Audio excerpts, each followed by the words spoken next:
तो जैसा कि आप जानते हैं कि अभी म्यूचुअल फंड की सीरीज चल रही है और हम म्यूचुअल फंड के स्मॉल कैप को कवर कर रहे हैं। हम यहाँ पे देख रहे हैं कि ऐसे कौन कौन से स्मॉल कैप हैं जिनके रिटर्न्स काफी अच्छे रहे हैं। हम उन्हीं स्मॉल कैप की बात कर रहे हैं। तो जैसा कि आप जानते हैं कि अभी हाल ही में 15 अगस्त यानी स्वतंत्रता दिवस, रक्षाबंधन 2 दिन पहले ही निकला है। फेस्टिवल आते हैं, हम एंजॉय करते हैं, चले जाते हैं। क्या हम अपने निवेश के बारे में सोच रहे हैं? तो जैसा कि आप जानते हैं स्मॉल कैप की सीरीज चल ही रही है, तो आपको कौन सा फंड पसंद आ रहा है, कौन सा फंड आपको अच्छा लग रहा है, हमें कमेंट करके जरूर बताएं। आपने अभी तक हमारे चैनल को सब्सक्राइब नहीं किया तो सब्सक्राइब कर लें, क्योंकि आपको मालूम है हमारा मिशन है इंडिया को फाइनेंशियल अवेयर बनाना। तो आप हमारे इस मिशन में जुड़ के हमारा साथ दे सकते हैं। आइए चलते हैं। नमस्कार दोस्तों, मैं हूं शैलेंद्र और स्वागत है आपका मार्केट मिस्ट्री चैनल में। जैसा कि आप जानते हैं कि म्यूचुअल फंड की सीरीज में हम स्मॉल कैप कवर कर रहे हैं। पहले भी हमने कई स्मॉल कैप के बारे में बात करी, आपने वीडियो देखा, नहीं देखा तो जरूर देखें। हम लिस्ट में भी इसकी लिंक दे रहे हैं और साथ साथ इसके डिस्क्रिप्शन बॉक्स में भी हम लिंक दे देंगे, वहां से देखें।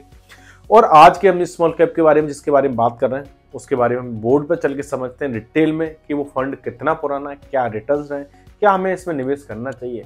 तो आइए चलते हैं हमारे। अब आगे हम अपने बोर्ड पे और यहाँ डिटेल में हम समझने वाले हैं कि आज हम जिस म्यूचुअल फंड के जिसके स्मॉल कैप के बारे में बात करने वाले हैं उसके रिटर्न्स क्या है, परफॉर्मेंस क्या है। आज की हम स्मॉल कैप की सीरीज में जो कवर करने वाले हैं HSBC का स्मॉल कैप फंड। HSBC आपने नाम सुना होगा, ये AMC है और इसका एक स्मॉल कैप फंड काफी अच्छे रिटर्न्स दिए, काफी अच्छे परफॉर्मेंस है। तो आज के बारे में हम डेटा पे बात करते हैं कि क्या वाकई इसकी परफॉर्मेंस अच्छी रही है। तो सबसे पहले हम इसमें बात करेंगे जो हमेशा की तरह कि ये शुरू कब हुआ था। तो जो HSBC का स्मॉल कैप फंड है जो 2014 में मई महीने में 12 तारीख को लॉन्च हुआ था और इसको अभी पूरे 10 साल हो चुके फंड को। यानी इस फंड की जो लाइफ की अगर हम बात करें तो 10 साल पुराना ये फंड हो चुका है।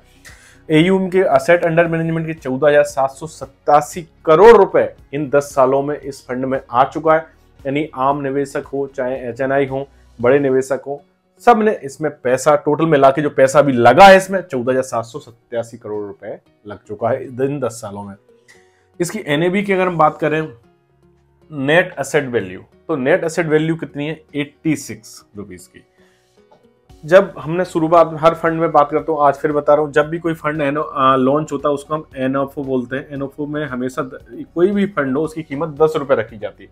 तो इन 10 सालों में इस फंड 10 रुपए से 86 रुपए पे करीबन 8 से 9 गुना फंड बढ़ चुका है।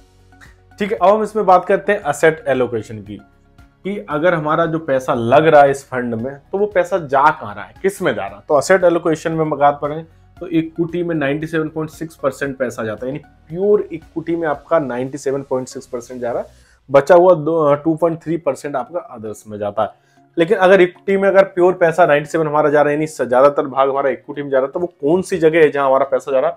तो हम यहाँ पे आप एक बार बात करें, टॉप हमने 5 सेक्टर निकाले जिस समझने के लिए, जिससे आपको लगे कि हमारे इन 5 सेक्टरों में करीबन 50% पैसा आपका जमा हो रहा है। तो इंडस्ट्रियल प्रोडक्ट्स हैं उसमें हमारा 21.4% के आसपास जा रहा है, यानी 21.5% के आसपास हमारा पैसा जा रहा है। यानी हम 100 रुपए लगाते हैं उसमें से 21 रुपए हमारे इंडस्ट्रियल प्रोडक्ट में जा रहे हैं। कंज्यूमर कंस्ट्रक्शन में हमारा 7.5% जा रहा है। रियलिटी में हमारा 7.5% जा रहा है। IT सॉफ्टवेयर में हमारा करीबन 6% के आसपास जा रहा है और कंज्यूमर ड्यूरेबल्स में हमारा करीबन 5.5% के आसपास। अगर इनको हम टोटल करें तो ये करीबन 45 से 47% होता है, लगभग 50% पैसा। अगर हम किसी फंड में 100 रुपए डालते हैं तो करीबन 45 से 47% इन हमारे टॉप फंड में जा रहा है। तो कई बार आपको इस फंड की परफॉर्मेंस भी देखनी हो तो आप इन 5 फंडों को भी एनालिसिस करके चेक कर सकते हो कि परफॉर्मेंस क्या आ रही है। अब हम बात करते हैं रिटर्न्स की, जिसका आपको हमेशा इंतजार रहता है, जिसके बारे में हमेशा हम जानना चाहते हैं कि इस फंड के रिटर्न्स क्या है। क्या हम इसमें अपना पैसा लगाएंगे तो बनेगा, क्या हमारा पैसा लॉन्ग टर्म के लिए अच्छे रिटर्न दे पाएगा। तो हम आइए इसके रिटर्न्स देखते हैं और समझते हैं कि इस फंड ने इन 10 सालों में क्या रिटर्न्स दिए, क्या लोगों को फायदा पहुंचा है। हमेशा की तरह यहाँ पर रिटर्न्स की अगर बात करें तो 1 साल, 5 साल, 10 साल का हमने डेटा लिया है, क्योंकि 10 साल इस फंड को कंप्लीट हो चुके, तो हमने 10 साल के इसमें हम बात कर रहे हैं। SIP की बात करें, यानी सिस्टमेटिक इन्वेस्टमेंट प्लान, यानी हर महीने हम जो पैसे डालते हैं उसको हम SIP बोलते हैं। और SIP में अगर हमने महीने अगर पैसा डाला होता तो रिटर्न्स कितने हैं, 57.33% के रिटर्न आए पहली साल में। यानी पहली साल में इस फंड ने करीबन 57% के रिटर्न दिए, तो काफी अच्छे रिटर्न है। अगर हम टोटल 5 साल की बात करें तो 38% के रिटर्न आए और 10 साल की बात करें तो 24% के रिटर्न आए। यानी इस फंड ने आज तक इन 10 सालों में 24% तक के रिटर्न निकाल के दिए। लमसम की बात करें, लमसम का मतलब क्या होता है, एक साथ कोई पैसे को डाल देना। जैसे आप हर महीने नहीं डाल सकते, आपके पास 20-50,000, 1 लाख रुपए, 2 लाख, 10 लाख, जितने भी पैसे आपने आज डाल दिया और आप अब इंतजार कर रहे हैं फंड का। तो अगर आपने मान लो ऐसे इस पे 1 लाख रुपए लगा दिए तो 57% का अगर आपको रेट 57% के जो रिटर्न मिलना है आपको, तो करीबन आपका 1 लाख के ऊपर आपको 57,000 रुपये आपके बन जाते हैं एक साल में। लमसम की बात करें 5 साल में करें तो 29% यानी 29% के रिटर्न दिए हैं, और 10 साल में हमें 21.5% के रिटर्न दिए हैं। तो इस फंड के हम ओवरऑल अगर रिटर्न्स की बात करें तो काफी अट्रैक्टिव रिटर्न्स रहे इन 10 सालों। अब हम बात करते हैं कि इस फंड में हम कितना मिनिमम निवेश कर सकते हैं, कितना पैसा मिनिमम हम डाल सकते हैं। तो ये हमारे लिए जानना बहुत जरूरी है कि अगर हमें कोई फंड पसंद आ रहा है तो हम उसमें कम से कम पैसा कितना डाल सकते हैं। सो इस फंड में हम मिनिमम SIP 500 रुपए से स्टार्ट कर सकते हैं, यानी अगर आप हर महीने 500 रुपए भी बचा सकते हैं तो इस फंड में आप पैसा लगा सकते हैं। और लमसम अगर हम बात करें तो 5,000 रुपए से स्टार्ट होता है, यानी आप हर 2 महीने में 5 महीने में 5,000 रुपए बचा पाते हैं तो आप इस फंड में डाल सकते हैं। हर साल आप 5,000 रुपए डालना चाहते हैं तो इस फंड में आप लमसम के तौर पे आप डाल सकते हैं। ओवरऑल अगर हम बात करें इस फंड के बारे में, HSBC का स्मॉल कैप फंड के बारे में हम बात कर रहे थे। ये फंड 10 साल पुराना, यानी इस फंड को 10 साल हो गए लॉन्च करे हुए। यहाँ पे अगर हम AUM असेट अंडर मैनेजमेंट, यानी इस फंड के अंदर अभी तक कितना पैसा है, तो आपने देखा 14,787 करोड़ पे लग चुका है इन 10 सालों में। और इसका NAV अभी 10 रुपए पे लॉन्च हुआ था तो 86 पे आ चुका है। तो इस हिसाब से हम देख सकते हैं कि फंड की परफॉर्मेंस कैसी है।